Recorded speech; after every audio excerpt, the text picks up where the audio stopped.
ఏం చేద్దామని కంగారు పడకుండా, ఎలా చేద్దామని కంగారు పడకుండా, ఎవరి దగ్గరికి వెళ్దామని కంగారు పడకుండా మొదటగా దేవుని పాదాల దగ్గర మోకరించి, ప్రభువా, ఈ ఆపద, ఈ అనారోగ్యము, ఈ సమస్య, ఈ శోధన, ఈ చిక్కు ఎందుకు వచ్చిందో నాకు తెలియదు.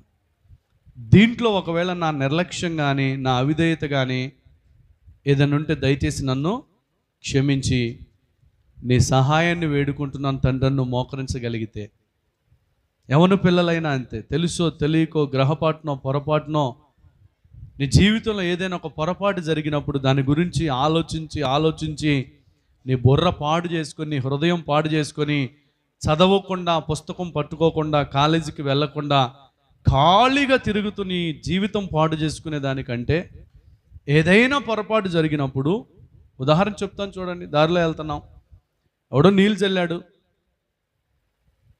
చల్లాడు, చూసుకోలేదు, పొరపాటున కాలు దాని మీద పడిపోయింది, జారి పడిపోయావు.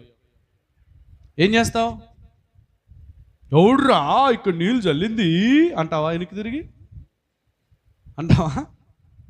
కళ్ళు కనపడకుండా ఎక్కడెవరు చల్లిందని తిడతావా? కూర్చొని ఇంకా పూసుకుంటా మాట్లాడుతూ ఉంటావా? మాట్లాడరు ఎవడు కూడా.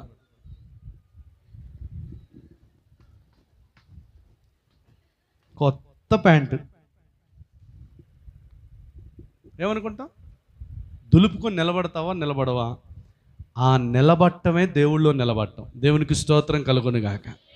అలా నువ్వు ఒకవేళ ఏదైనా సందర్భంలో పడిపోయినప్పుడు, అయ్యా ఇదిగో ఈ చిన్న పొరపాటుని, గ్రహపాటుని పడిపోయాను, నన్ను ఎప్పుడు పడకుండా నువ్వు సహాయం చేయమని నువ్వు అడిగితే ఆయన లేవనెత్తుతాడు. దేవునికి స్తోత్రం కలుగును గాక. రెండు చేతులు దేవునికి స్తోత్రం